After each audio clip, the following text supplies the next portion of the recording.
केले में कुछ नए आयाम बना रहे हैं, नई दिशाएं कुछ पकड़ी है। 2022 में कुछ नया पोर्टफोलियो लेके आ रहे हैं नर्मदा बेल्ट पे। एक तो हम बढ़ रहे थे किसान पाठशाला के तहत किसानों के बीच में सीखना और सिखाना कि अगर हमारे पास कुछ है तो यहाँ दे के जाएँ, और आप लोगों के पास कुछ और हो भारत के किसानों को देने के लिए तो आपसे सीख के जाएँ। उसके साथ बीच में ऐसा एक हमें समझ में आया कि जो बड़वानी का ये निमाड़ अंचल है, ये अब हिंदुस्तान के पोर्टल पर एक बहुत बड़ा आकार लेकर के एग्रीकल्चर में डिज़ाइन होगा आगे भविष्य में। हम जहाँ पर हैं ये उत्तर भारत से 1000 किलोमीटर पे है, और इधर दक्षिण भारत के जो बड़े मार्केट हैं जैसे मुंबई है तो ये 500 किलोमीटर पे है। तो एक कह सकते हैं कि सेंट्रलाइज एरिया में है। दूसरा जो दिल्ली मुंबई कॉरिडोर बन रहा है, उसके साथ तीसरा एक नर्मदा कॉरिडोर जो बन रहा है, तो उसका ट्रायंगल बनता है निमाड़ अंचल हमारा। एक चीज़ तो ये कि ट्रांसपोर्टेशन बहुत इजी हो जाएगा अगले 5 साल में निमाड़ अंचल का। दूसरा, यहाँ पर जो नहरें चालू हो गई है, तो पहले एरीगेटेड एरिया जो था नर्मदा जी ओंकारेश्वर से बड़वानी और कुक्षी से बड़वा, ये जो 150 किलोमीटर था, उससे 2-2, 3-3 किलोमीटर तक एरीगेटेड था। अभी आज की पोजीशन ये है कि नहरें नर्मदा जी से 25 किलोमीटर के ऊपर है। वहाँ से जो नालों में पानी जा रहा है, नहरों में पानी जा रहा है, तो 25 किलोमीटर दक्षिण तट पे, 25 किलोमीटर उत्तर तट पे, ये 50 किलोमीटर बाय 150 किलोमीटर का जो एरिया डेवलप हो रहा है एरीगेटेड, ये पूरे निमाड़ की सिनारियों को बदलने वाला है अगले 5 साल में। मेरे आंकड़े नहीं हैं। हिंदुस्तान में जो एग्रीकल्चर साइंटिस्ट और जो एग्रीकल्चर में ट्रेडिंग करते हैं, वो वेजिटेबल हो या अनाज हो या फल फ्रूट हो, जिसमें खरीदी बिक्री करते हैं, उनके आंकड़े हैं कि हिंदुस्तान का सबसे बड़ा एग्रीकल्चर का बिजनेस हब बनेगा तो हमारा ये नर्मदा बेल्ट बनेगा आने वाले भविष्य में। जिस हिसाब से यहाँ रोड की कनेक्टिविटी और एरीगेटेड जो कनेक्टिविटी हो रही है, उसके कारण इन सब जियोग्राफी को देखते हुए हम जो बी किसान ग्रुप को आगे लेके बढ़ रहे हैं, तो हमने एक बनाया है एफपीओ, फार्मर प्रोड्यूसर ऑर्गेनाइजेशन। हम किसानों का ही है वो। उसमें हम कुछ नई कड़ियाँ लेके आ रहे हैं केले को लेकर के। विशेष हमारा फोकस है केले में। एफपीओ ने अभी पिछले कुछ समय पहले से केले की खरीदी चालू कर दी है, और जो एफपीओ के सदस्य हैं, शेयर होल्डर है, उन्हीं को हम आगे निकाल रहे हैं। उन्हीं किसानों को बोल रहे हैं आप अपना पार्ट संभालो। जैसे सोहन भाई हैं, ये शुद्ध किसान हैं, छोटे लघु किसान हैं, मध्यम किसान हैं, लेकिन 2-3 एकड़ जमीन खेती करना, उसके साथ में कुछ पार्ट टाइम चाहिए, तो क्या करें। तो एफपीओ में आप सदस्य हैं, तो सोहन भाई को ही आगे हमने किया कि आप ही एफपीओ के लिए खरीदी करो। 51-52 व्यापारी जुड़े हैं, कुछ क्षेत्रीय हैं, कुछ डोमेस्टिक हैं, कुछ एक्सपोर्ट के हैं। लेकिन ये सब बातें थी पहले। फाइनली हमने सोहन भाई को आगे किया कुछ समय पहले कि सोहन भैया आप जाओ मार्केट में, जो किसान जुड़े हुए हैं उनका माल सही रेट में बिके और सही रास्ते पर जाए। तो ऐसे ही हम पूरे नर्मदा बेल्ट के क्षेत्र में अभी हमने 4 चरण बनाए हैं। ठिकरी से बड़वानी, कुक्षी से खलगाट, इधर धामनोद से बड़वा और सनावद से अपना जो ठिकरी आता है वापस 4 लाइन, ये ऐसे 4 पॉकेट बनाए हैं। इन 4 पॉकेटों में हमको किसान के ही लड़के चाहिए, किसान का ही सहयोग चाहिए, जो किसानों के बीच से ही निकल के आए, वही जो एफपीओ में शामिल रहेंगे वही चाहिए। तो वही किसान के बच्चे आगे आकर के केला खरीदी करें, वही किसान के बच्चे केले में फार्मिंग करवाएं, कॉन्ट्रैक्ट फार्मिंग। एक बीच में कॉन्ट्रैक्ट फार्मिंग भी स्टार्ट किया है। कुछ समय पहले हम भैया के साथ मिलके कर रहे थे, तो एक जिनकी बड़ी ज़मीनें हैं वो लेकर के उनसे कॉन्ट्रैक्ट फार्मिंग कर रहे थे कि किसान की ज़मीन हो गई, बाकी सब हम कर लेंगे। फिर उनमें कुछ समय चलने के बाद हमें ऐसा लगा कि ये फिर भरे हुए के पेट को भरना है। एक्चुअल में ग्राउंड में चाहिए क्या, वो ये चाहिए कि हम यहाँ जितने किसान बैठे ना, शायद ये अभी भी होगा कि हमारी 70% की पावतियाँ बैंक में होगी। ऐसा ही है ना। एक्चुअल में किसान को क्या चाहिए, कर्ज मुक्त होना, और उसके खेत में जो फार्मिंग हो रही है उसकी एक श्योर इनकम होना, कि कम से कम मैंने जो बोया है उतना निकल के आएगा, मैंने जो लगाया वो निकले, कुछ प्रॉफिट निकले। तो हम उन सभी कड़ियों को इकट्ठा करके छोटे किसान और मध्यम किसान तक पहुंच रहे हैं कि उसको कर्ज मुक्त कैसे कराएं। तो जो फार्मर एफपीओ से जुड़ रहा है उस किसान को एफपीओ मदद देगा उसकी खेती करने में। एफपीओ आप सभी को जानकारी है क्या चीज होती है? एफपीओ से परिचय है हमारा? नहीं। एफपीओ मतलब एफ फार्मर, पी प्रोड्यूसर, ओ मतलब ऑर्गेनाइजेशन। फार्मर प्रोड्यूसर ऑर्गेनाइजेशन, किसानों का एक संगठन जो मिल करके खेती करे। और उस एफपीओ का कार्य यह रहता है कि खेती में जो भी सामग्री की आवश्यकता लगे वो संगठन डील करे, और खेती पकाने के बाद जो हमें माल बेचना हो उसकी डीलिंग भी संगठन करे, ना कि एक आदमी करे। तो एग्री इनपुट और एग्री आउटपुट दो चीजों पर एफपीओ कार्य करता है। वो आप यहां पर भी बनाकर कर सकते हो, या बी किसान का जो एफपीओ बना है उसमें जुड़ करके भी आप कर सकते हो। एफपीओ का काम है एग्री इनपुट को बेहतर करना, किसानों को जो भी खाद बीज दवाई जो लग रहा है उसको कम दामों में अवेलेबल करवाना, और किसान की फसल जो पैदा हो गई उसको अच्छे दामों में या वैल्यू एडिशन करके कैसे बेचना, ये एफपीओ के कार्य है। तो बी किसान ने भी एक एफपीओ बनाया है, बी किसान फार्मर प्रोड्यूसर कंपनी, जिसके तहत हम कॉन्ट्रैक्ट फार्मिंग लेके आए हैं, जिसके अलग अलग चरण हैं। एक चरण तो यह है कि किसान जो सक्षम है, जो खुद अपने जेब से पैसे लगा करके खेती कर रहा है, उसको केवल गाइडलाइन चाहिए, उसको मार्गदर्शन चाहिए, और उसको श्योरिटी चाहिए कि मेरा माल बिकेगा तो कम रेट में नहीं बिकेगा, या मेरे जो 2 पैसे लगा रहा हूं तो मुझे 4 पैसे निकल के आएंगे। तो ऐसे किसानों के लिए क्या पोर्टफोलियो है? उनको एफपीओ में सदस्य तो बनना है। उसके साथ में केले की मैं अगर बात करूं, क्योंकि हम अभी केले में बढ़ रहे हैं, केले में पौधा, गाइडलाइन और मार्केट, तीनों चीजों का हम सपोर्ट दे रहे हैं, जो किसान खुद से पैसे लगा करके आगे बढ़ रहा है। 100% जो गाइडलाइन फॉलो करेगा, 99 की बात में करता नहीं, 100% जिस किसान ने गाइडलाइन फॉलो करी उन किसानों का पहला, जड़ी, तड़ी, चौथा मार्केट रेट में ही कटेगा। मिनिमम गारंटी हम देते हैं 5 रुपए के नीचे रेट नहीं आएगा। फार्मर अगर चाहे कि हमसे कॉन्ट्रैक्ट करके वो आगे बढ़े, खुद से कर रहा है तो केवल गाइडलाइन ले सकता है, लेकिन किसी को डर है, नया किसान है कि मैं केले में पैसे पहले लगा चुका हूं, नहीं हो रहा है। जैसे आज की परिस्थिति है कि 2.5-3 रुपए में बिक रहा है, 4 रुपए में अच्छा माल बिक रहा है। तो ये बॉटम लाइन हमने तय करी है कि 5 रुपए के नीचे केला नहीं बिकेगा जो इस सिस्टम से जुड़ के खेती करेगा। ऊपर का रहेगा वो मार्केट रेट रहेगा कि 6 है, 7 है, 12 है, जो मार्केट रेट रहेगा उस रेट में बिकेगा। सिक्के का दूसरा पहलू यह है कि ऐसे फार्मर भी होंगे जिनके पास जमीन है, पानी है, ड्रिप है, लेकिन पैसा नहीं है, केले लगाने की इच्छा है लेकिन लगा नहीं पा रहे हैं क्योंकि केले में पैसा ज्यादा लगता है। एक चरण हुआ जो पैसे लगा के खुद कर ले, ये उनके लिए है। दूसरा चरण है कि ऐसे फार्मर जिनके पास पैसों की तंगी है, जो पैसा नहीं है, उनके साथ एफपीओ फंड दे करके उनसे साथ में मिल करके खेती कराए। पहला चरण किसान को शिक्षित करना है कि कैसे क्वालिटी कंट्रोल का माल बनाए। किसान के पास से हमें चाहिए क्या, मैं अब दूसरे चरण की बात कर रहा हूं जहां हम पैसे निवेश करेंगे।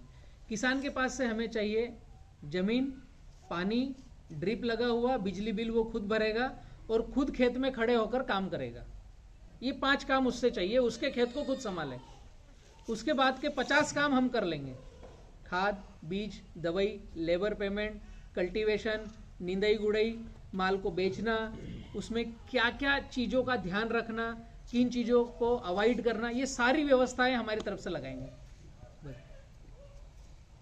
तो दूसरा चरण ये है कि जो फार्मर कर्ज मुक्त होना चाहते हैं, जो फार्मर के पास पेमेंट नहीं है, वो 3 एकड़ से 10 एकड़ के बीच में कितना भी आ सकते हैं। ऐसे किसानों के साथ एफपीओ खुद निवेश कर रहा है। मिनिमम 3 एकड़ में जाएंगे, मैक्सिमम एक फार्मर से हम 10 एकड़ तक का ही बॉन्ड करेंगे, उससे ज्यादा नहीं करेंगे। तो किसान को केवल 30% योगदान देना है, 70% एफपीओ मिलाएगा। पूरी रिस्क एफपीओ की है।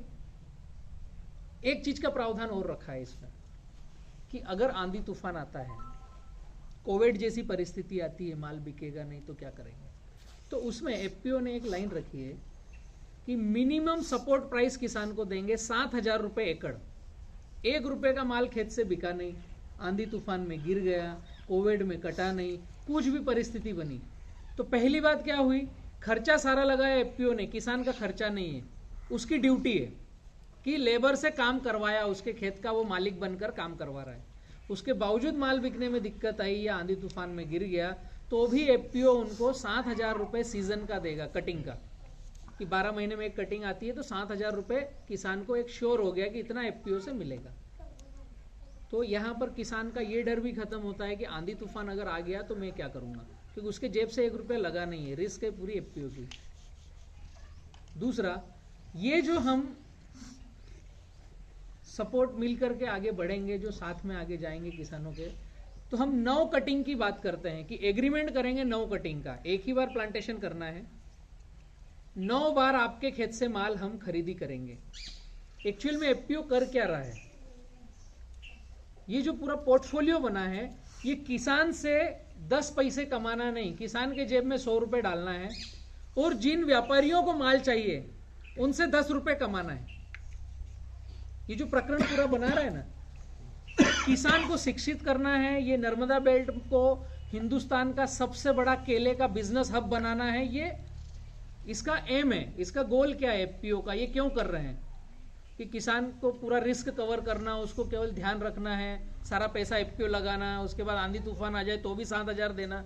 तो किसान को शिक्षित करना, कर्ज मुक्त करना, और इस क्षेत्र को हिंदुस्तान का सबसे बड़ा एक्सपोर्ट का हब बनाना, ताकि एफपीओ के साथ बाहर के कई सारे व्यापारी जुड़ रहे हैं, लेकिन क्वालिटी पैरामीटर के उनको माल नहीं मिल रहे हैं। अभी यहाँ पर कितने किसानों के पास केला लगा है? ये सब केला जो है, सब केले वाले हैं। अगर सबके खेत में जाएंगे तो कुछ कुछ फर्क मिलेगा।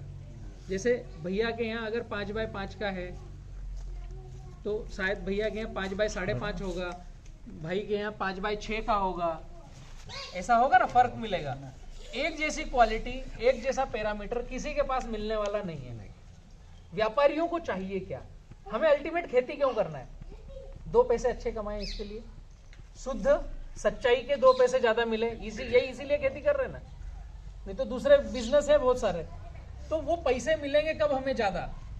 अगर कोई व्यापारी आपके गांव में आया और भैया के यहाँ 5x5 का लगा है और आधी गाड़ी माल बचा है, और उसी गांव में एक के यहाँ 5x6 का लगा है, उसके यहाँ 1 गाड़ी माल है, आधी गाड़ी माल है, लेकिन दोनों की गाड़ी एक साथ बन सकती है? नहीं बनेगी। पहली शर्त, व्यापारी क्या बोलेगा, 5 रुपए रेट चल रहा है, ये तेरा रेट 2 रुपए का। क्यों? आधी गाड़ी माल को मैं कहाँ ले जाऊंगा, कैसे ले जाऊंगा? ये कब हो रहा है? जब इसके खेत में अलग क्वालिटी है, इसके खेत में अलग क्वालिटी है।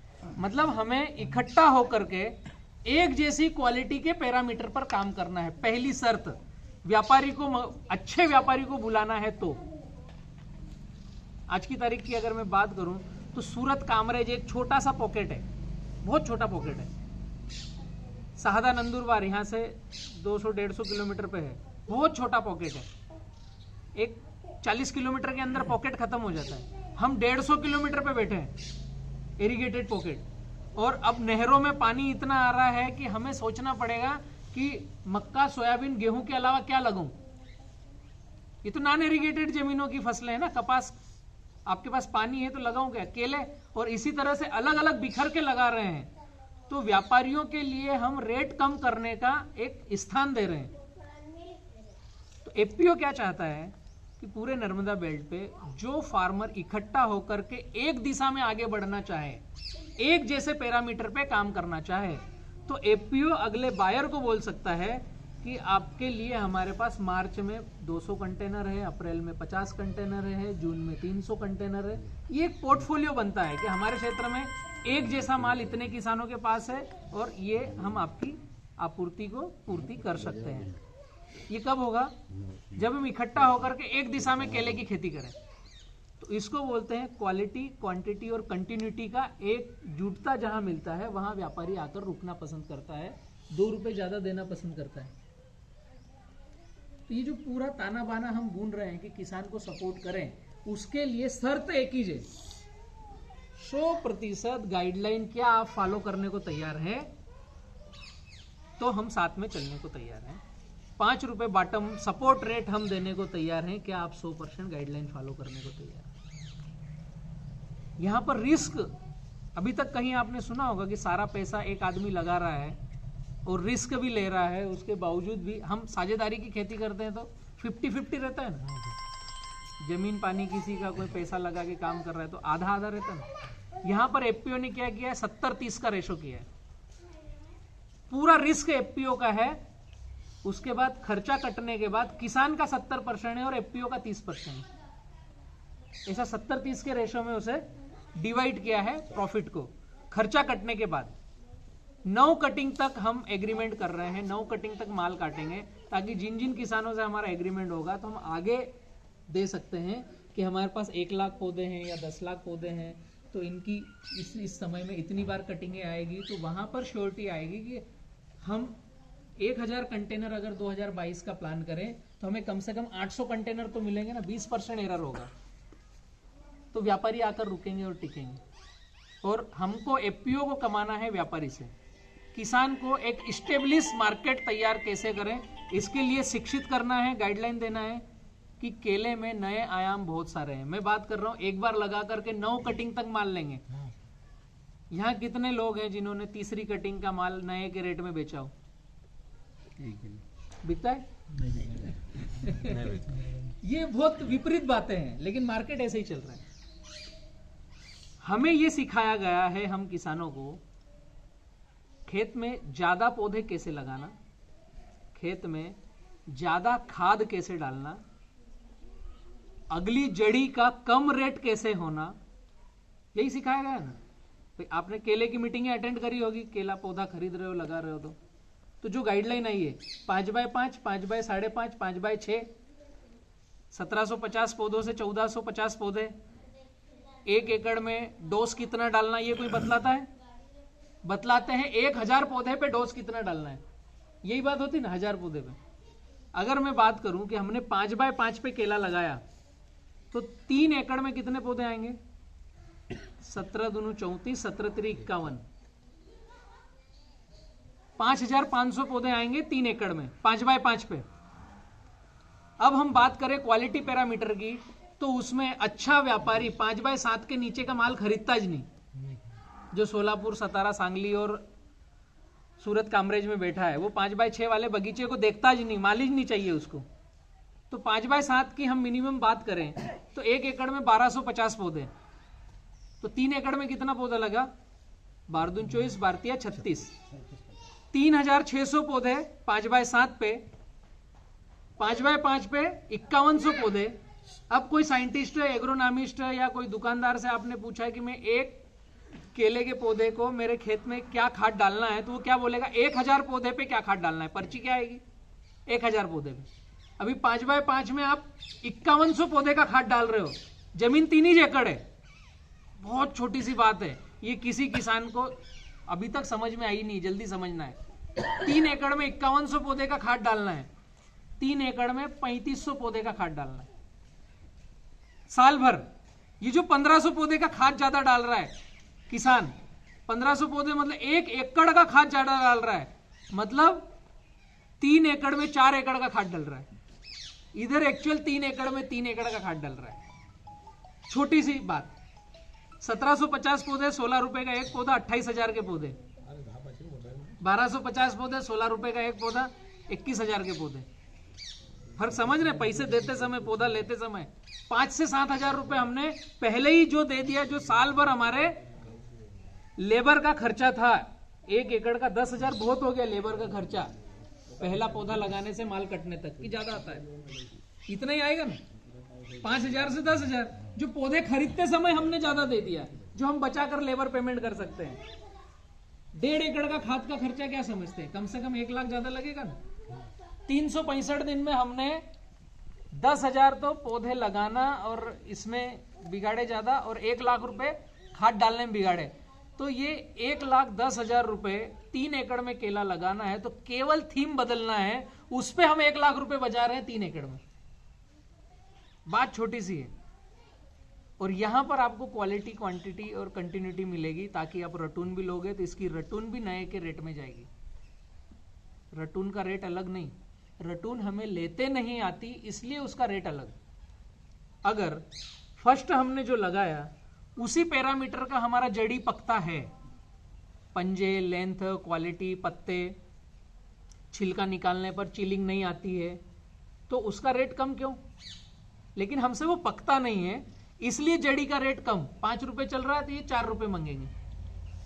तो 9 कटिंग की बात करता है बी किसान आपके साथ में कि अगर आप एफपीओ के साथ चल रहे हैं तो 9 बार माल काटेंगे और 9 का रेट मार्केट रेट सिमिलर रहेगा कि जड़ी है तो नहीं लेंगे, ऐसी बात है ही नहीं। मैं पहले ही बोल रहा हूं 9 कटिंग। उसके बाद 4 कटिंग तक हम आपके साथ चलेंगे 70-30 में।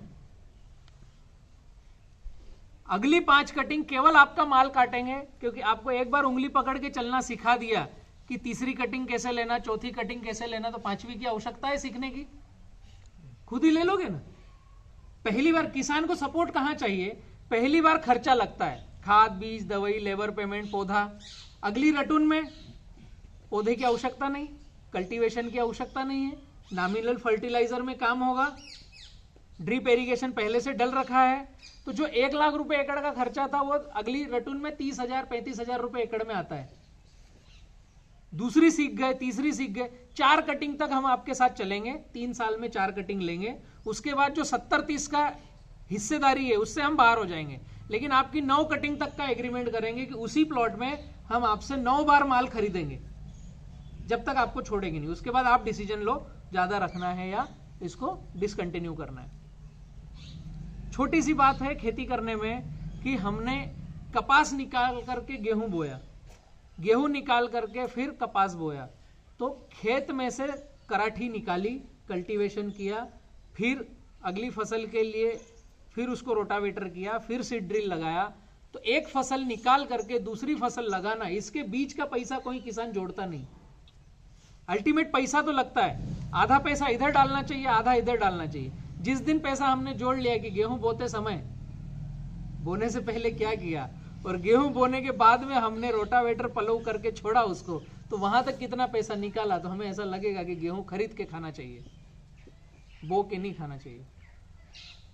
बगुद, पिपलाज, तलुन के कुछ 2-3 किसान, साततलई के 8-10 किसान, हम कुछ किसान ऐसे हैं जो गेहूं बोते ही नहीं, जिसपे एमएसपी है वो काम करते ही नहीं। आंदोलन करने की जरूरत नहीं, हमें सपोर्ट प्राइस चाहिए नहीं, बोना ही नहीं। भाई 2000 रुपए कितनी महंगी बात है वो खरीद के खाओ ना, उससे ज्यादा यहाँ से मिल ही रहा है आपको। जब अगर एकड़ पे उस 2000 की बजाय 4000 मिल रहा है तो हमें गेहूं क्यों बोना है? आंकड़े देखोगे तो गोडाउनों में सड़ रहा है, तो तुम्हारा रेट बढ़ाएगा कैसे? पॉसिबल नहीं है ना। तो ये कुछ ऐसी बातें हैं कि जब हम फसल चक्र करते हैं तो जमीन की तैयारी, और जब एक ही फसल लगा करके हम 8-10 साल तक चला सकते हैं, 3 साल चला सकते हैं, 5 साल चला सकते हैं, तो उसका बेनिफिट ज्यादा मिलता है। आपने 3 कटिंग तक भी अगर केला चलाया, कम से कम मिनिमम 3 कटिंग तक तो बहुत से किसान चलाते हैं कि पहली बार लगाया वो खर्चे में गया, दूसरा प्रॉफिट निकला, तीसरा फिर प्रॉफिट निकला। कंडीशन अप्लाई कि आपको रटून लेते आना चाहिए और रेट की मारी नहीं होना चाहिए, तो आपको जड़ी और तड़ी में पैसा बचता है। जो पैसा बचता है वो जड़ी और तड़ी में बचता है, फर्स्ट में पैसा बचता नहीं। तो ये सारी बातें थी, ये सारी बातें आप लोगों के साथ चर्चा करनी थी। आप जितने किसान इकट्ठा होकर आगे आ सकते हैं, आपके कोई प्रश्न हो तो बताइए। मैं एक फोन ले लेता हूँ। हाँ जी,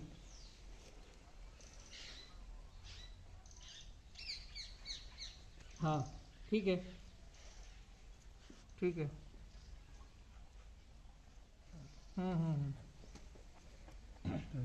ठीक है, ठीक है।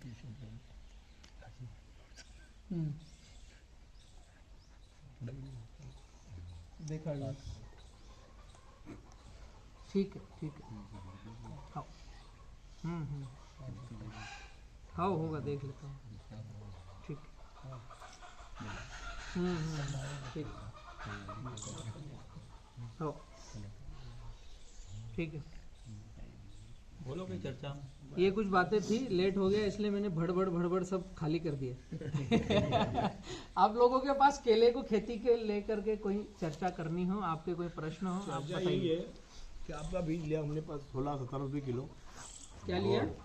जो बीज है आपसे लिए, हाँ, पौधा जो लिया 16-17 रुपए। हाँ, आज उसकी कंडीशन 2 रुपए किलो है। हाँ, उसमें खर्चा लगा कि आज खर्चा भी नहीं वापस आ रहा है, हाँ, तो ऐसी स्थिति में क्या करना चाहिए? शायद आपने मेरी पूरी बात नहीं सुनी, फिर से बतलाता हूँ आपके प्रश्न का उत्तर। नहीं सुन ली बात तो आपकी, मैंने वो नहीं मैं कह रहा हूँ, मैं ये कह रहा हूँ भाई खर्चा ये हुआ हमारा। हाँ, तो वही मैं बता रहा हूँ, आपकी लाइन को कंप्लीट करता हूँ। बी किसान से जुड़ करके पौधा जितने का है उतना खरीदना पड़ेगा, गाइडलाइन पूरी फॉलो करना पड़ेगी। 1 किलो माल घर पे नहीं रहेगा और कम से कम 5 रुपए किलो का रेट हम आज ही फिक्स कर लेंगे। ऊपर का रेट मार्केट जो रहेगा वो, ऊपर का रेट हमारे हाथ में नहीं, नीचे का रेट मेरे हाथ में है। मैं आपको आश्वासन दे दूंगा कि 2 रुपए किलो नहीं बिकेगा आपका। 2 रुपए किलो है। अभी क्या है, 4000 पौधे लगाए ना मैंने, हाँ, अभी स्थिति उसमें 60,000 रुपये आए, हाँ, 85,000 रुपये तो खर्च है, हम्म, केला साफ हो गया, हाँ। क्या करते हैं? तो कहीं हमारी भी चूक होगी कम्युनिकेशन में, जहाँ से हमने संपर्क किया वहाँ से नहीं मैच हो पा रहा होगा। और अभी सोहन भाई को खड़ा कर दिया है माल खरीदने के लिए, संदीप जी है कॉन्ट्रैक्ट फार्मिंग के लिए, जो सिंह साहब कैमरा पकड़े हुए हैं ये आपके खेत में गाइडलाइन भेजने के लिए। तो सभी टीमों को अलग अलग डिवीज़न बना करके खड़ा कर दिया है।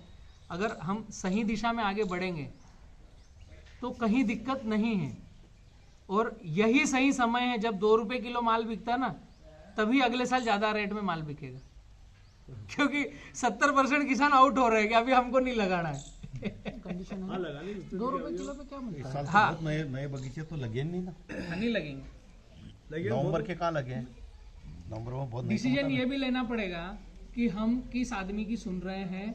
तो 1 एकड़ में या एक पौधे पर या 1 किलो पर हमारा प्रोडक्शन कास्ट का खर्चा कितना जा रहा है। अभी बी किसान जो गाइडलाइन दे रहे हैं वो 2 रुपए किलो प्रोडक्शन कास्ट का खर्चा है हमारी गाइडलाइन का, केला लगाने से लेकर माल कटने तक 2 रुपए किलो प्रोडक्शन कास्ट का खर्चा है। और उसमें हम बता रहे हैं कि 5 रुपए किलो के नीचे माल कटेगा नहीं, तो 3 रुपए तो प्रॉफिट आज आपको सामने दिख रहा है ना। जो एग्रीमेंट करना चाहे वो एग्रीमेंट करके आ सकते हैं, जो जनरल खेती करना चाहे वो जनरल कर सकते हैं, लेकिन हमें दिमाग ये लड़ाना पड़ेगा कि हम किनकी सुने और कैसी गाइडलाइन फॉलो करें। अभी सुबह मैंने कुछ 3-4 प्लॉट विजिट किए, सोहन भाई के साथ था मैं, परिस्थिति बतलाता हूँ। 5x6 पे प्लाट लगा हुआ है, डबल ड्रिप है, 5x6 1450 पौधे, डबल ड्रिप 5 फीट पे डबल ड्रिप, मतलब 2750 मीटर ड्रिप तो सिंगल लगती है। अब इसका डबल कर लो, 54-5500 मीटर ड्रिप। तो वो बात वही होती है कि नंगा नहाएगा क्या और निचोड़ेगा क्या। तो जब 5500 मीटर ड्रिप आप 1 एकड़ में लगा रहे हो तो 60-65 हजार का तो खर्चा आपने ड्रिप पे किया। अभी 1450 पौधे लगाए 16 रुपए के लेकर के, तो 23,000-24,000 के पौधे हो गए। अब आपके पास जो गाइडलाइन आ रही है, बेसल में भी डोज देना है, उसके बाद सारी गाइडलाइन वाटर सॉल्युबल की आ रही है। डीएपी घोल के चलाने की कोई गाइडलाइन नहीं है, पोटास को कैसे सल्फ्यूरिक ट्रीटमेंट करके चला दें उसकी गाइडलाइन नहीं है, 0050 की गाइडलाइन है। तो आपका बजट चले गया 5 रुपए केजी तक। फिर आपके यहाँ व्यापारी आएगा और माल वो गुल्ला बिरंजी का माल मंगेगा, वो 3.5 रुपए किलो, 3 रुपए किलो। तो आप तो कसम ही खाओगे, बच्चे को भी बोलोगे अगली बार केला मत लगाना। तो ये दृष्टि तो हमें देखना पड़ेगी कि हम खर्चा कितना करें 1 एकड़ पे। सुबह हम 4-5 प्लाट घूम के आए, उनके प्लॉट की कंडीशन, माल बिक नहीं रहा है। सोहन भाई आप अगुवाई कर रहे हो तो हमारा माल काटो। जब फटी पड़ी है, जब फंसे पड़े हैं, तो सोहन भाई याद आ रहे हैं। तो कंडीशन, ऊपर 4 पत्ते हैं पौधे में और बंच में 11 बंच है, पंजे, झाड़ में 11 पंजे हैं। मैच ही नहीं कहीं से कहीं तक। मैच क्या होना चाहिए कि अगर 11 पंजे हैं तो क्या पौधे पर 11 पत्ते हैं, तो उन 11 पंजों को न्यूट्रिशन मिलेगा। अब इतना घना लगा हुआ है कि उसमें सीगा टोका सारे पत्ते खा चुका है, फिर ओवरलैपिंग होता है, जो छांव में पत्ता रहता है वो ड्रॉप हो जाता है, जो ऊपर धूप में रहता है वो बचता है। 11 पंजे, 4 पत्ते, वो माल काट करके अगर कहीं भेजा ना तो कलर आगे पीछे आएगा। उस एक ही पंजे में, झाड़ में हल्दी पीला कलर भी आएगा। आप तो चला रहे ना चेंबर, कलर आगे पीछे आता ना। बात छोटी सी है, इसको फाइन ट्यून करना पड़ेगा कि व्यापारी अगर मेरे बगीचे में घुसे तो बिना सौदा करे नहीं बाहर निकले। मतलब मैं मना करूं नहीं यार, मेरे काका को पूछना, भाई को पूछना, तो भी उसने बोलना चाहिए मेरे को सौदा करके जाना है, तो काम सही है, नहीं तो काम गलत है। तो ये छोटी छोटी सी बातों को हमें फाइन ट्यून करके आगे बढ़ना पड़ेगा, तो हम अच्छे से जा सकते हैं। और बताइए।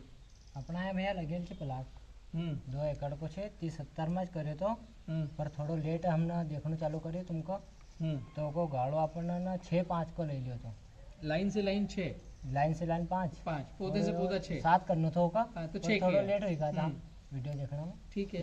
तो 30-70 में करी हमने खेती हाँ माल भी बढ़िया निकलो अच्छा निकला गयो माल। भी तो ये रिजल्ट तो दिख रहा ना कि कचरा डालने के बाद खेती करते हैं तो अच्छा निकलता हाँ है। 30 साल 30-70 में फायदो बहुत है और माल भी मतलब काटना होगा पहला माल अपनो काटो होगा बाद दूसरा ये आपके यहीं के गांव के रिजल्ट है ना, अपन क्या बताएंगे इसको। और खर्चो अपना 2 लाख रुपए पहले साल में है तो और 5 लाख का बैठा 3 लाख रुपए मतलब प्रॉफिट भी हुआ पहले साल में। और केला भी साइज भी शानदार है। क्यों भाई? 8-9 यो नवरात्रि का समय को भैया हाँ यहाँ बाल समुद्र रमेश भाई का दियो तो 8-9 रुपया में पूरा माल कटी हो और वजन भी भयंकर आई कितना है भैया? 26 को बर्तल आई 26 की रास 36 को 30 को बदल ले लीजिए। हाँ नहीं लियो एक बार अपना यहाँ कौन बताओ तो पहली बार लगाए थे।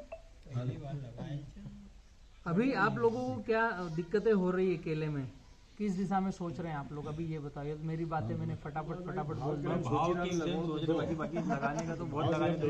भाव की मैं श्योरिटी दे ही रहा हूँ आपको, 100% फॉलो करो। 5 रुपए के नीचे माल कटेगा नहीं भैया। जो खर्चा है भाव किसी ने भी लगाया, गाइडलाइन आपकी पूरी कंप्लीट है, उसके बावजूद यदि बगीचा एक्सपोर्ट या तुम्हारे क्वालिटी में नहीं बैठता है नहीं। उस कंडीशन में क्या है? हाँ तो आपकी हम गाइडलाइन में मतलब गाइडलाइन भी उसने सामने वाले ने पूरी की है, लेकिन फिर भी उस कंडीशन में किसी भी कारणवश हुआ हो बगीचा क्वालिटी नहीं आ रही है तो उस कंडीशन में फिर क्या रहेगा? नहीं कुछ फिक्स पैरामीटर है, ठीक है। मार्केट में माल बेचने के कुछ 3-4 आयाम हैं। एक तो ये है कि आपके माल को लेंथ चाहिए, कलर अभी खेत में ही चाहिए, पत्तों की संख्या चाहिए, ये कुछ पैरामीटर है। जब वहाँ पर अच्छे व्यापारी की गाड़ी लगेगी, वरना मीडियम व्यापारी की गाड़ी लगेगी। तो हमने कुछ अलग अलग चरणों पर काम हाथ में ले लिया है। एक चरण है हम डोमेस्टिक को हाथ में ले रहे हैं, मतलब इंदौर, उज्जैन, दाहोद को हाथ में ले रहे हैं। दूसरा चरण है उत्तर भारत हमारे साथ में है, जहाँ पर हम गाड़ियाँ भेज रहे हैं। इंदौर, दाहोद, उज्जैन को इनको हाथ में ले रहे हैं, मतलब यहाँ पर R&D चालू कर दी है और 1 किलो का केले का बॉक्स बनाकर हम भेज रहे हैं। ये रिसर्च चालू कर दिया हमने, ताकि नीचे की जो पंजी निकलती है, गुल्ला बिरंजी निकलता है, एक तो आपने 100% फॉलो किया तो आपके यहाँ पंजीज नहीं निकलेगी। पूरी बात समझ लेना। हमारी एक रेसिपी है कि जिसमें फल आया उसके तने की मोटाई नापो और 4 का भाग दे करके पंजे रखो। तो वो आपने किया तो नीचे छोटा केला निकलेगा नहीं, उसके बावजूद निकलता है। तो हमने 1 किलो, 3 किलो, 6 किलो के बॉक्स बना करके इंदौर, दाहोद, उज्जैन देने की लाइन एक चालू कर दी है, जो बीके बनाना के नाम से बॉक्स और स्टिकर लग के बिकेंगे। तो जो एकदम मीडियम और छोटे हैं उनको कैसे खूबसूरत बना करके बेचना। अभी आप मार्केट में जाओगे तो अंगूर की छोटी सी प्लास्टिक आती है 100 रुपए की, वो काहे की मिलती है? जो अंगूर टूट गए, झड़ गए, जिनको फेंकना है वो उस डिब्बे में है और वो डिब्बा 100 रुपए का बिकता है। तो ऐसे ही केले के लिए हमने चालू किया है, जो कहीं बिकेगा नहीं, उसको लोकल मार्केट में बॉक्स पैकिंग करके तराश करके बेचना है। दूसरा, अच्छा माल उत्तर भारत के लिए है, उससे अच्छा माल है और ज़्यादा किसानों की संख्या है और ऐसा लग रहा है कि हम 1 महीने तक कंटेनर पैक कर सकते हैं, तो एक्सपोर्टर आएगा। मैं बात करता हूं एक्सपोर्ट की, बेचना है डोमेस्टिक में। एक्सपोर्ट बेचना मेरा उद्देश्य नहीं है। उसका कारण है, एक बंच पे से 3 किलो का वजन कम होता है एक्सपोर्ट में देने में। एक्सपोर्ट में जाएगा आपका 42 कैलिबर, 45 कैलिबर, मतलब कि धारी बनी हुई रहेगी। गर्मी में भी उस केले में धारी होगी, वो जाएगा। जिस केले का छिलका मोटा है वो एक्सपोर्ट होगा। गूदा कम चाहिए, हमें वजन चाहिए तो गूदा ज्यादा चाहिए, छिलका कम चाहिए। तो डोमेस्टिक में जो जाता है उसमें थोड़ी सी धारी कटने लगती है, वो जाता है 45 कैलिबर के ऊपर का। तो हम डोमेस्टिक को, हिंदुस्तान को ही अच्छी क्वालिटी का खिलाएंगे। उसके बाद एक्सपोर्टर अगर हमें 2 से 3 रुपए ज्यादा दे, 1 रुपए ज्यादा में एक्सपोर्टर को देना कोई मतलब नहीं है। और एक्सपोर्टरों को भी हम एडवांस ऑर्डर लेकर के ही यहाँ इनवाइट कर रहे हैं। आज मेरे पास 2023 के लिए 1000 कंटेनर का एडवांस ऑर्डर है कि अगर नर्मदा बेल्ट पे हमें 2023 में 1000 कंटेनर माल मिलता है, मतलब मिनिमम 1000 एकड़ एक जैसी रेसिपी का होना। 1 एकड़ से 1 कंटेनर 20 टन, थोड़ा बहुत जो 5-1 टन है वो आगे पीछे चलेगा। तो 1000 एकड़ तो मैं तैयारी कहाँ की कर रहा हूँ, 2023 की। इसलिए 22 में आज 1 तारीख को आपके पास आके बैठा हूँ। तो 100% फॉलो किया। उसमें पैरामीटर क्या है 100% फॉलो करने में? बाउंड्री में गन्ना घास लगाना है। क्यों लगाना है? कि ठंडी हवा अंदर नहीं घुसेगी, आपका केला जो टंगा है उसमें चिलिंग नहीं आएगी। आपने सारी बातें फॉलो करी, बाउंड्री पे गन्ना घास नहीं लगी, तो आपका माल हम बोलेंगे भैया वो व्यापारी है उनको दे दो। आपने बाउंड्री पर गन्ना घास लगाई है तो न ठंडी हवा अंदर जा रही है, न अप्रैल मई में गर्म हवा अंदर जा रही है, तो न तो वो गर्मी से झलेगा, न ठंडी से उसमें करपा आएगा ताकि उसके चिलिंग इंजरी नहीं आए। तो वो केला छोटा हो या बड़ा हो, पकेगा तो हल्दी पीला कलर आएगा, चिलिंग है तो नहीं आएगा। अब इसको इसीलिए मैं बार बार कहता हूं 99 नहीं 100% ही फॉलो करना है। तो 5 रुपए का बॉटम रेट, 99% में नहीं। भाई यही सवाल था कि आपकी पूरी गाइडलाइन में वो बैठ रहा तो है, माल खराब ही नहीं होगा, अच्छा बिकेगा। मान लेता नहीं मानना ही नहीं है, मानना क्यों नहीं? हो नहीं, जाता है ऐसा। नहीं मानना क्यों नहीं है कि आपको आपने पता बाउंड्री भी पे नहीं चलेगा ना, पानी यदि किसान ने यदि 2, 4, 10 रोज, 15 रोज, 1 महीना यदि लेट कर दिया या हाँ, कम दिया, हाँ, तो आपको गाइडलाइन में ठंडी क्या पता चलेगा? ठंडी वाले समय में तो हम उसके लिए दूसरा प्रिकॉशन और करते हैं। एक गन्ना घास लगवाते हैं, दूसरा उसमें हम बंच कवर लगाएंगे। बंच कवर भी हम ही भेजेंगे, उसमें न्यूज़पेपर डलवाएंगे ताकि अभी आप स्वेटर पहन के बैठे हैं ना तो ठंडी नहीं लग रही, तो केला जो निकलेगा उसमें बंच कवर लगाना है तो बंच कवर भी भेज रहे हैं, उसमें न्यूज़पेपर भी लगाना है। तो अगर हमारा उन 4 दिनों में सर्द रातों में पानी नहीं दिया तो चिलिंग इंजरी आएगी, डावा सरकेगा, तो वो जो बंच कवर रहेगा वो उसको चिलिंग इंजरी आने नहीं देगा। तो 99.99% हम श्योर हैं कि 100% गाइडलाइन फॉलो करोगे तो ही आपका 5 रुपए के नीचे माल नहीं जाएगा, 5 रुपए तक लेंगे। 0.1% आप अनश्योर हो कि किसान से गलती हो जाती है, तो किसान से गलती होगी तो जब हम इतना बड़ा पोर्टफोलियो लेके चल रहे हैं तो उसको भी साथ में चलाएंगे। तो वही तो security चाहिए। वो सिचुएशन किसको तय करना है समझना।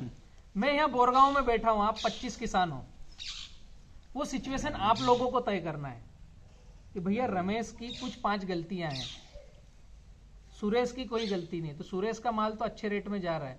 रमेश को आप लोगों को समझाए ना, आपकी यूनिटी है ना, आपके गांव का है वो, माल नहीं बिकेगा ऐसा नहीं है, लेकिन गलतियां हैं, चिलिंग है, पंजे कम नहीं कर रहे हैं, ग्राफ गलत लगा दिया है तो सिगाटो का आ गया है, उसको भी साथ में लेके चलेंगे, लेकिन वो फिर दूसरे मार्केट में जाएगा तो उसका रेट अलग जाएगा।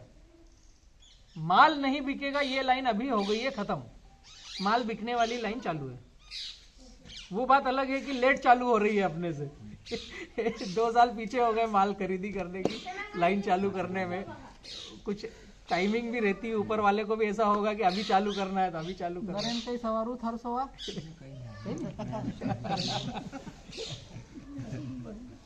बलराम भाई, हाँ जी। अपन एक जैसा माल लेने का बोल रहे हैं, और ये निमाड़ में ये है कि यहाँ हर किलोमीटर पे जमीन पलटती है, बराबर बात है, सही है। तो माल तो पलटेगा। हाँ आपकी बात बराबर है। इसके लिए क्या रहता है अंकल, एक हमने सूत्र निकाला है, 70% जो जगह रहेगी उस पर हम कचरा मल्चिंग कराते हैं। जैसे पौधे बड़े होते जाता है उसको हम निंदावण वगैरह सब वहीं डलवाते हैं, पत्ते वगैरह निकलते हैं तो ड्रिप के नीचे कचरा डालते हैं, ड्रिप ऊपर रहती है। तो पीली मिट्टी, या हम यहाँ की बात करें तो यहाँ पर भी कुछ टेकड़ी वाली भी मिट्टी है, कुछ काली भी मिट्टी है, कुछ पीली भी मिट्टी है। तो हम 10 फीट पे नाली करके एक बेड बनवाते हैं। पौधा लगाने का तरीका अलग है हमारा, सिंगल बेड बनाकर नहीं लगाना है, 10 फीट पे नाली करना है तो ये चपटा बेड दिखता है, इसके ऊपर ड्रिप रहेगी और इसके नीचे कचरा रहेगा।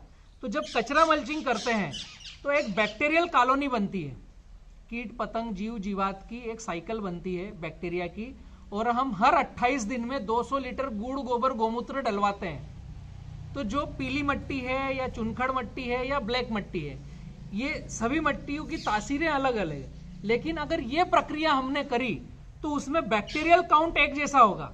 तो बैक्टीरियल काउंट जब एक जैसा होगा तो उसमें न्यूट्रिशन अपटेक होने की कंडीशन एक जैसे बनती है। तो कुछ हद तक हम उस चीज को अवॉइड कर सकते हैं कि जमीन अलग है तो भी हम उस माल के पैरामीटर की क्वालिटी को एक जैसा टच करने में अभी हम सक्षम हुए हैं। कुछ और 3-4 चीजें हैं इसमें कि काली मिट्टी में जब पंजे आएंगे तो क्या किया जाएगा। पीली मिट्टी में कैल्शियम ज़्यादा रहता है तो उसको जो फ्रूट न्यूट्रिशन की डाइट रहती है तो पीली मिट्टी में कैल्शियम की मात्रा अलग रहेगी, काली मिट्टी में मैग्नीशियम की मात्रा अलग रहेगी क्योंकि उसमें मैग्नीशियम रहता है, पीली मिट्टी में है नहीं। तो मिट्टी के हिसाब से भी हम कुछ न्यूट्रिशन गाइडलाइन में भी अलग करते हैं, लेकिन थंब रूल है कचरा मल्चिंग, अगर वो हर प्लाट पे हुआ तो लगभग एक जैसा रहता है। इस पे हमने भी शोध किया है, ये पूरे नर्मदा बेल्ट में है ही अलग अलग। तो नर्मदा तरफ जाएंगे पीली आ जाएगी, बीच में काली आ जाएगी, फिर पथरीली आ जाएगी। इसका इलाज है। अपन जहाँ बैठे हैं हाँ। यहाँ तो 1 किलोमीटर पे ये बदल जाती है। एक खेत से दूसरा खेत पलट जाता है। खेत में 4 प्रकार की बदल जाती है। इसके लिए कचरा मल्चिंग लगेगा, मतलब बायोमास अच्छा था। हाँ, इसके लिए कचरा मल्चिंग लगेगा। इतना कचरा लाएंगे कहाँ से? खेत में से निकलेगा ना, नींदई गुड़ई का कचरा आपको बाहर नहीं फेंकना है, वहीं ड्रिप के नीचे डालना है। अपना डलिया किसने जो नींदाई गुड़ाई करोगे आप वो ड्रिप के नीचे डालना है, जो सूखे पत्ते आप सफाई करोगे वो ड्रिप के नीचे डालना है। तो एक 30-40% कचरा तो वहीं होने लग जाएगा। नहीं देखो देखना हो तो अपना डलिया से कहीं नहीं, हम तो 2-3 मीटिंग अटेंड करी है, सब कचरा सवाल खत्म हो गया। सिर्फ एक ही सवाल है कि 2.5 रुपये भी कही एकरा अलावा कोई सवाल नहीं। ऐसा खाली 2.5 कीजिए क्यों? 2.5 भी आवश्यक है, मतलब 5 का ऊपर ही ना रहना चाहिए। और व्यापारी ना तत्काल आई जाना चाहिए कटिंग का ले, सिर्फ एक उद्देश्य झुलाओ मत, गिर पड़ मत कराड़ो। गारंटी ले रहा नहीं, पर अब उनका हिसाब से चला अपन तो नहीं, वो तो 100% फॉलो सर कोई भी नहीं करेगा, मतलब सीधी सर बात कोई भी नहीं करेगा। कारण क्या?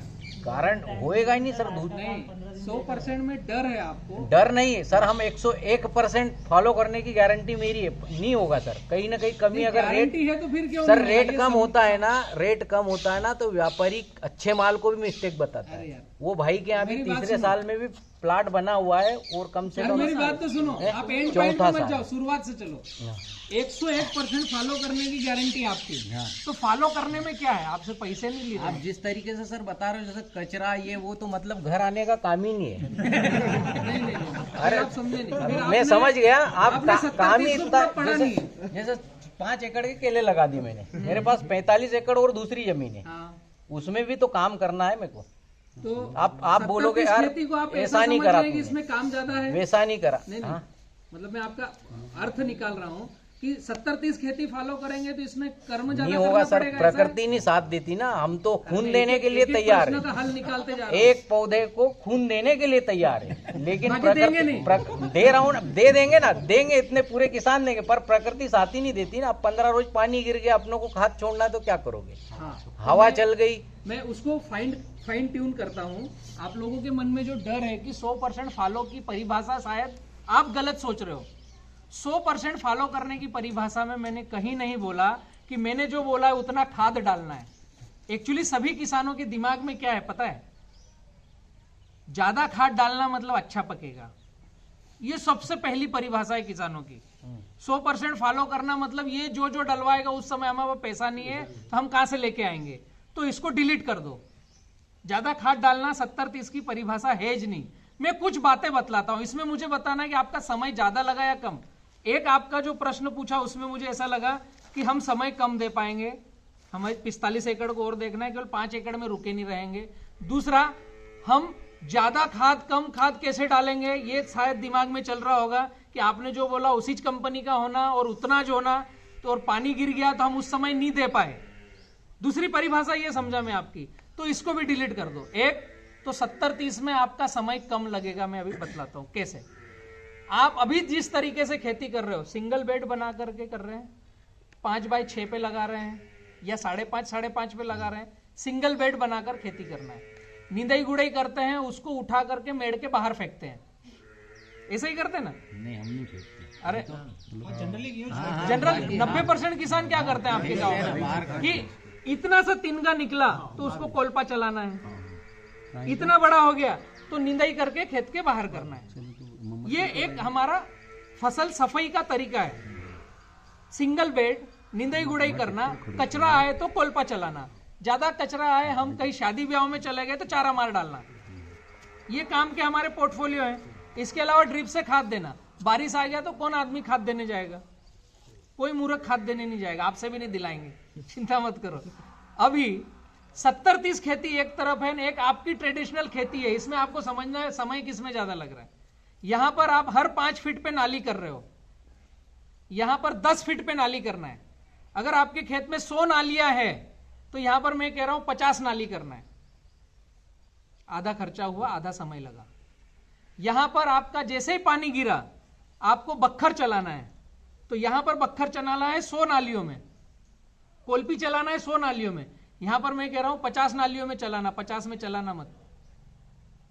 आधा खर्चा हुआ ना। आपको कुछ भी हो जाए, यहां पर चारा मार डालते हैं हम, यहां पर चारा मार डालना ज नहीं है। कि पैसा बचाया कि लगाया, समय बचाया कि लगाया। अभी बारिश आ रही है, नींदणी गुंदणी आपने बोल दिया इसमें हम कर सकते हैं, इसमें एक ही में करना, एक में नहीं करना, तो खरपतवार बड़ा हो गया। तो हम यहां पर भी क्या करते हैं, कोलपा चलाया और मेड़ों पर निंदाई कराते हैं। जब छोटा छोटा रहता है तो कम से कम 1 महीने में 2 निंदाई हो जाती है, होती ना, छोटी छोटी रहती है। तो जब ज्यादा नमी वाला मौसम रहता है, यहां पर आपने कोलपा नहीं चलाया तो यहां पर भी 2 से 3 निंदाई होगी ना, वैसे जहां यहां पर निंदाई कर रहे हो। इसमें फर्क क्या आया आपका, कि यहां पर छोटा सा बेड है और यहां पर चपटा बेड है। अब एक बार पौधे की लाइन को साफ करना है और बीच के चारे को बड़ा होकर के काट करके वहीं कचरा मल्चिंग करना है, तो यहां जो 3 निंदाई करते तो इतने बड़े इतने बड़े इतने बड़े में 3 निंदाई होती, 1 2 3 निंदाई का एक ही बार काट करके ड्रिप के नीचे कचरा डालना है। अगर ऐसा पॉसिबल हो, आपके पास सक्षमता हो, लेबर हो, तो निंदाई कर लो, छोटे छोटे की निंदाई कर लो। लेकिन यहाँ कोलपा हर एक लाइन में चला रहे हैं, यहाँ हर लाइन में नहीं चलाना है। तो ये सभी को अगर डीपली देखेंगे तो खर्चा बच रहा है। पौधे लगाते समय एक काम ज्यादा करना है, पौधे जिस दिन लग रहे हैं मेड़ पर एक बार गन्ना घास लगानी है चारों तरफ, जीवन में एक बार। 9 कटिंग लेंगे उसके जीवन में एक बार, 6 से 7 साल में एक ही बार पौधा लगाने से पहले गन्ना घास लगानी है। अभी कोई कामिज नहीं उसमें कि हम प्रोटेक्शन कुछ करें। अगर ये नहीं किया तो ठंडी आएगी तो क्या बोलूंगा मैं, भैया नेट मार्केट से खरीद के ला और पूरे खेत में नेट लगा। गर्मी आएगी तो क्या बोलेंगे हम अप्रैल में, कि नेट मार्केट से खरीद के ला, नेट लगा, उसके ऊपर ड्रिप बांधो ताकि नेट में पानी गिरता रहे तो ठंडी हवा अंदर जाए। तो नेट लगाना खरीद के ला करके सही है या गन्ना घास लगाना सही है? 50 लाइनों में कोलपा चलाना सही है कि 25 लाइनों में कोलपा चलाना सही है? 1750 पौधे लगाना सही है या 1200 से 1000 पौधे लगाना सही है? मतलब आप काम ज्यादा किसको बोल रहे हो मैं समझ नहीं पाया। 1750 पौधे में कोई भी डिस्क्रिप्शन देगा तो 1000 पौधे का 2 किलो पोटास, उदाहरण के लिए 1750 पौधे में कितना पोटास, 3.5 किलो जाएगा ना। 1250 पौधे में 2.25 किलो जाएगा ना। तो इसमें खर्चा, इसमें समय ज्यादा है, या मैं बता रहा हूं इसमें खर्चा इसमें समय ज्यादा है? ये थोड़ा फाइन ट्यून करके हमें देखना है। हमें सुनने से ऐसा लगता है, डर लगता है कि बलराम ने 100% बोला तो 100% मैं कर ही नहीं सकता। अभी करना क्या है उसमें 100% में? पहले ये तो ढूंढो, खाद कम चलाना है, कोड़पा कम गिरना है, निंदाई गुड़ाई कम करना है, चारा मार डालना ज नहीं है। तो ये कम हो रहा है कि ज्यादा हो रहा है? 100% का मतलब ये, 100% का मतलब ये कि आप जो रूढ़िवादी खेती कर रहे हो उसको डिलीट करो। 5x5 चाहिए नहीं, 100% का मतलब ये। 100% का मतलब 5x7 के आगे जाओ। अगर आपको 2 से 3 कटिंग लेना है तो 5x7, अगर आपको 5 कटिंग लेना है तो 5x8, अगर आपको एक ही बार लगा करके जीवन भर केला चलाना है तो 5x9। डिसीजन हमें लेना है। 5x5 5x6 में मेरा कोई एग्रीमेंट नहीं, कोई जानकारी नहीं। पौधा खरीदना हो ले लो, गाइडलाइन दे देंगे, माल अच्छा होगा उस समय देखेंगे, लेंगे नहीं तो किसी को बेच देना। ये 100% का मतलब क्या? 5x7 के ऊपर जाना है आपको। 3 एकड़ में 3 एकड़ के पैसे लगा करके आगे बढ़ना है। 1000 एकड़ का पोर्टफोलियो है, 10 करोड़ का प्रोजेक्ट बनाया है, तो सारा R&D करके बनाया है। ये 5x8 एक छोटी सी बात में बतला रहा हूं, 5x7 5x8 कम से कम मैं फिर से बोलता हूं मिनिमम बहुत डर लग रहा है, 5x7 एक बार लगाएंगे 3 कटिंग लेंगे, चौथी कटिंग की कोई गारंटी नहीं। 5x7 3 कटिंग, 5x8 5 कटिंग, बहुत सुंदर। 5x9 एक ही बार लगाना, आपके बच्चे का बच्चा भी केला काटेगा। डिसीजन आपको लेना है कि आपको 45 एकड़ में जाना है कि 3 एकड़ को एक ही बार लगा के छोड़ना है। अब आपको यहाँ अगर हर बार कल्टीवेशन करना है हर 6 महीने में, तो वो डिसीजन आपको लेना है।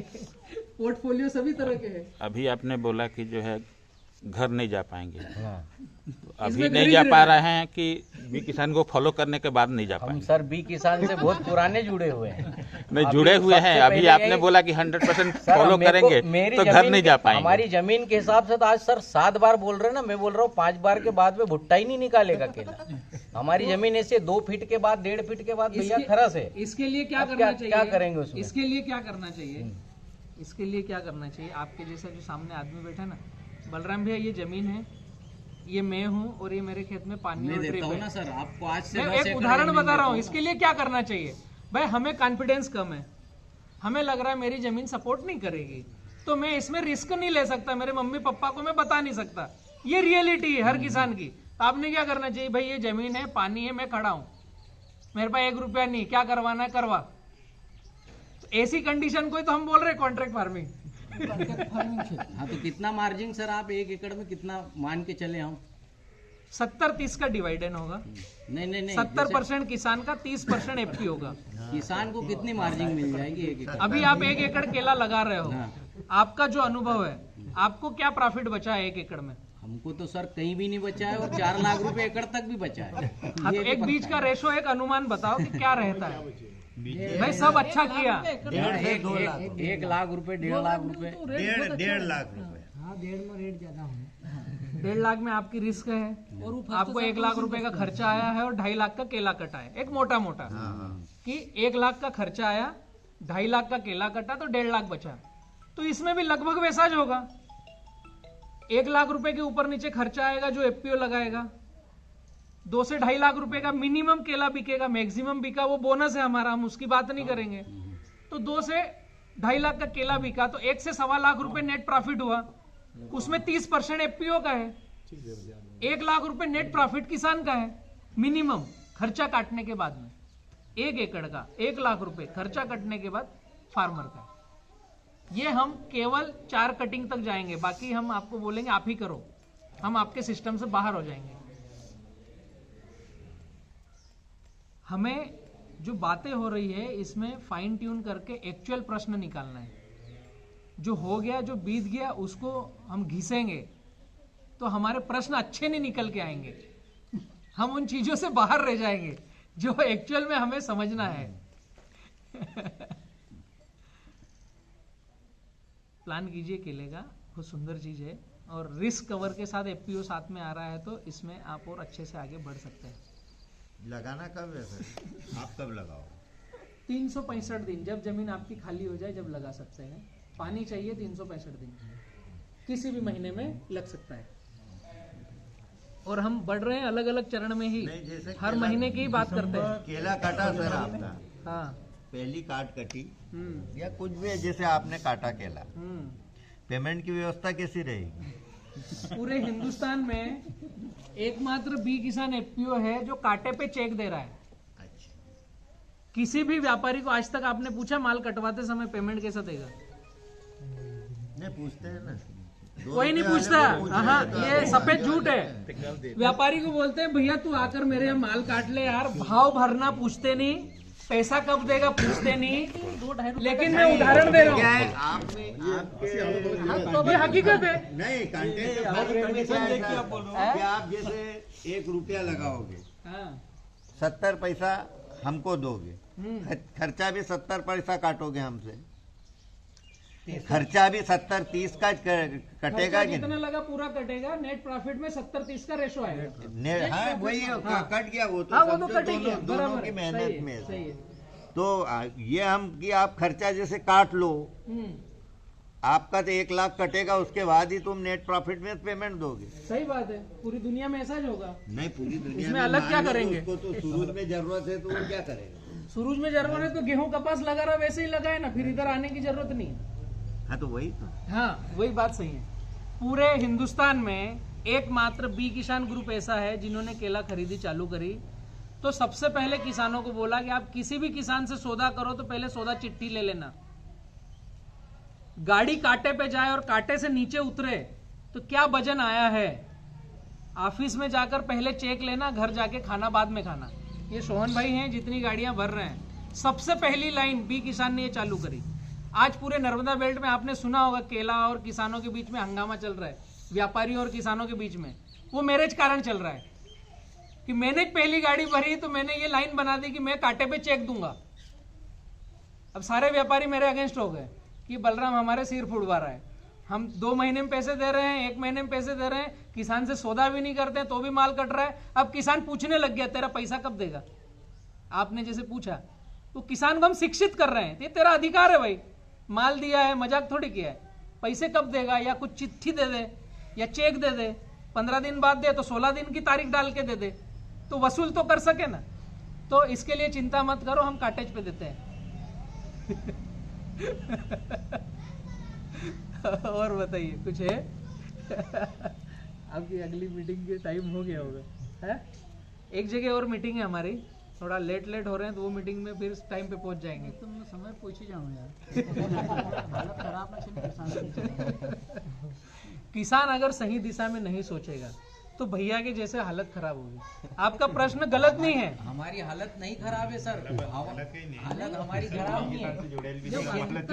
लेकिन सर हम हमारे सवाल नहीं है, ये बैठे किसानों के, हमारे नहीं। भाई के मन में चल रहा होगा, भाई पर पूछने में लोग डरते हैं जैसे। आपके थ्रू हाँ, 100% गाइडलाइन तय नहीं होगा, चाहे जितनी कोशिश कर ले। और हम सर जमीन पे उतर के काम करते हैं, हवा में उड़ने जैसा हमारा काम भी नहीं है और हम भी नहीं करते, हम भी खुद काम करते हैं, वो बात नहीं है।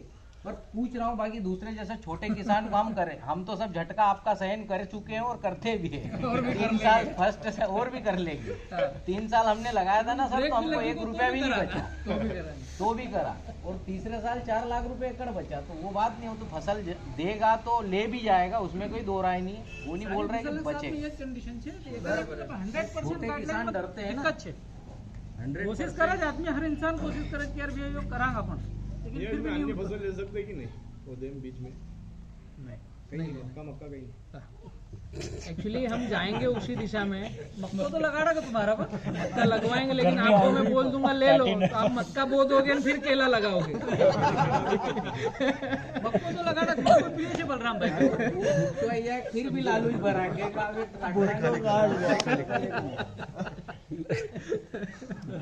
अगले साल बीज लाया आपके यहाँ से, लगाया, उसमें मक्का लगा दीजिए। हाँ, तो मक्का और चना 85,000 का बेचा।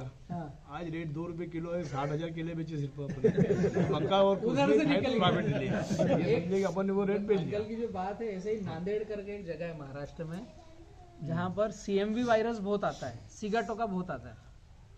तो नांदेड़ में अभी किसानों ने खुद ने R&D कर ली। अब वो एग्रोनॉमिस्ट वहाँ जाके रिसर्च कर रहे हैं, केले के ऊपर CMV वायरस आता है। तो उन्होंने क्या किया, सोयाबीन बो दिए, जैसे बेड बना लिए केले लगाने के लिए, केला लगाया बेड पे और नाली में सोयाबीन लगा दिया। तो सोयाबीन जिन जिन खेतों में था, उस एक भी खेत में CMV वायरस नहीं आया पूरे नांदेड़ में।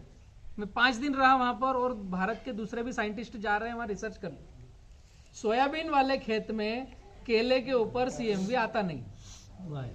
और ये नहीं किया था, इसके पहले एग्रोनॉमिस्टों की बात आपने सुनी होगी, तो कुकुम्बर मोजेक वायरस, ककड़ी का वायरस सब में आता है। तो आपके खेत में खरपतवार नहीं होना, मक्का नहीं होना, सोयाबीन नहीं होना, कोई बेल वाली फसलें नहीं होना, मेड़ पे भी नहीं होना। अगर ये है तो CMV आएगा। ऐसी बात है ना पूरे मार्केट में। लेकिन अब वहां नांदेड़ में रिसर्च करने जा रहे हैं कि सोयाबीन है तो नहीं आया। तो वो सारा जो इफेक्ट है वो सोयाबीन पे गया, और केले में एक भी पौधे में CMV नहीं है। तो ये द्वंद्व तो चलते रहेंगे कि अंतर्वर्ती करना चाहिए, नहीं करना चाहिए, कैसे करना चाहिए। ठीक है, उठे, राम राम।